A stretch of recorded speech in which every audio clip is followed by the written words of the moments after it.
So, you're getting into ethical hacking, and you've fired up a Kioptrix lab. Awesome. But I'm willing to bet you've also hit that wall, that moment where your virtual machine just grinds to a halt, freezes, or totally crashes. Well, today we're going to fix that for good. Does this ring a bell? You are right in the middle of a breakthrough, about to pwn a box and poof, everything freezes up. You end up spending way more time restarting the virtual machine than you do actually practicing your skills. It's a super common problem, and honestly, it can just kill your motivation to learn.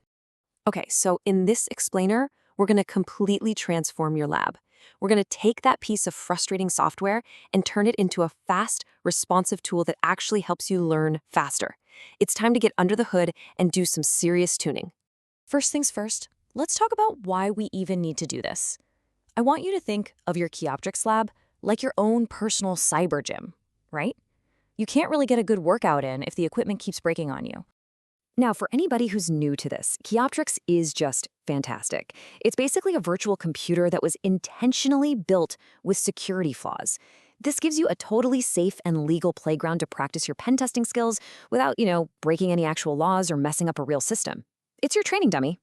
Having a smooth lab makes a huge difference in your learning, and it really comes down to these 4 things. 1, it lets you focus on the actual hacking, not troubleshooting your own setup.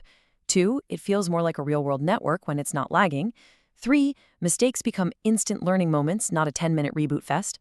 And finally, and this is the big one, it lets you practice and try things over and over again way faster.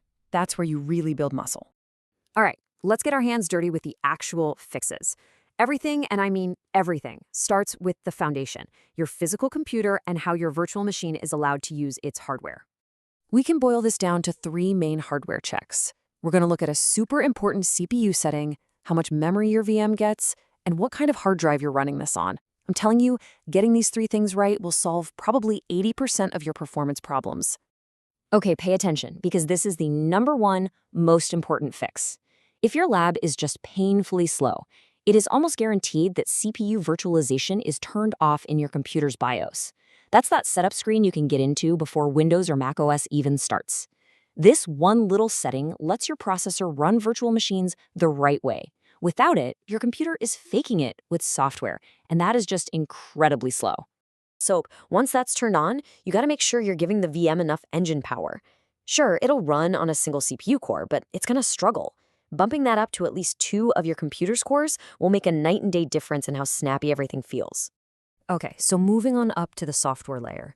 With our hardware foundation solid, now we can go into our virtualization program, like VirtualBox or VMware, and fine-tune the settings for peak performance. This table shows you just how much of a difference a few clicks can make. See, the default settings are meant to be safe, not fast. Giving it more RAM, bumping it from 512 megs to at least 2 gigs, that's a huge win. Then, changing the graphics controller to VMS VGA gives it better video drivers for a much smoother display. And finally, just disabling stuff the server doesn't need, like audio or USB support, that frees up way more resources than you think. And here are a few more easy wins. Always keep your main virtualization software up to date for the latest fixes. And please install guest editions or VM tools inside the virtual machine. This is absolutely essential for things like a smooth mouse and better video. And last, the simple one. Close all the other stuff running on your main computer, especially that web browser with 50 tabs open. Give your lab all the power it can get. So, we've done all these tweaks, now what? What's the big payoff? Well, we go from fighting with our tools to actually being empowered by them. This chart right here, it says it all. Look at the before bar on the left. So much of your time is stuck in that red zone of frustration and troubleshooting. But then look at the after bar.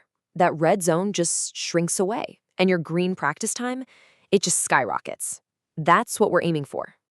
It really just comes down to this simple idea. Your virtual lab should not be a roadblock. It should be invisible. It should just work, letting you focus completely on the puzzle you're trying to solve. When the tool gets out of the way, you can really get in the zone and learn so much more effectively. So there you have it. Your lab is now a finely tuned machine ready for action. The lag is history, the frustration is gone. All that's left is a world of opportunity. So the only question left is, what are you going to hack first?